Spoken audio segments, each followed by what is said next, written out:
Next question చూడండి friends. ఇప్పుడు ఇక్కడ మనకి 999 ఇచ్చారు, ఇక్కడ కూడా 999, 999:999.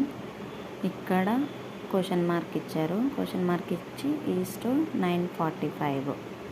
అయితే మనం ఎప్పుడైనా కూడా మనం ఏం గుర్తుపెట్టుకోవాలంటే, వాటిని స్క్వేర్ చేస్తేనా, లేకపోతే ఏమన్నా కామన్ నెంబర్ యాడ్ చేస్తేనా, లేకపోతే ప్రైమ్ నెంబర్స్ కానీ మనకి ఈవెన్ నెంబర్స్, ఆడ్ నెంబర్స్ ఏది యాడ్ చేసినా కూడా మనకి నెక్స్ట్ నెంబర్ వచ్చిందా అనేది మొత్తం మనం ఆలోచించుకోవాలన్నమాట. ఇప్పుడు ఇది చూస్తే చూడండి, ఇక్కడ మనకి 999:999 ఉంది. నెక్స్ట్ ఇక్కడ క్వశ్చన్ మార్క్ ఇచ్చి 945 ఉంది కదా.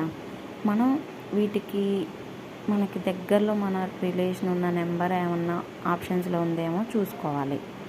చూడండి, ఇప్పుడు 999కి 999 యాజ్ ఇట్ ఈజ్. అంటే ఇప్పుడు ఇది మనం ఆపోజిట్లో రాసుకుంటే 999 వస్తుంది.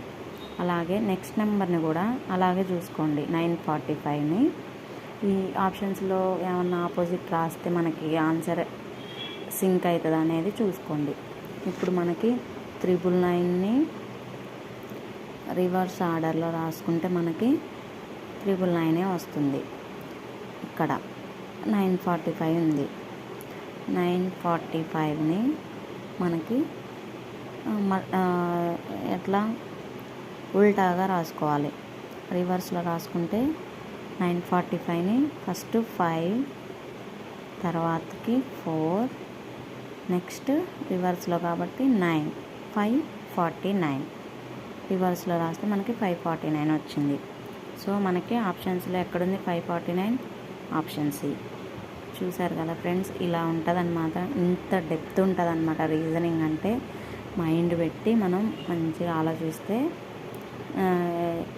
మనకి ఆన్సర్ అనేది వస్తుంది. ఇప్పుడు 945ని 549 రివర్స్ రాస్తే మనకి ఆన్సర్ అనేది వచ్చింది. అలాగే ఇట్లనే ఏ క్వశ్చన్ ఇచ్చినా కూడా అన్నీ ఇలాగే ఉంటాయని కాదు, ఒక్కొక్క దానికి ఒక్కొక్క మెథడ్ ఉంటుంది.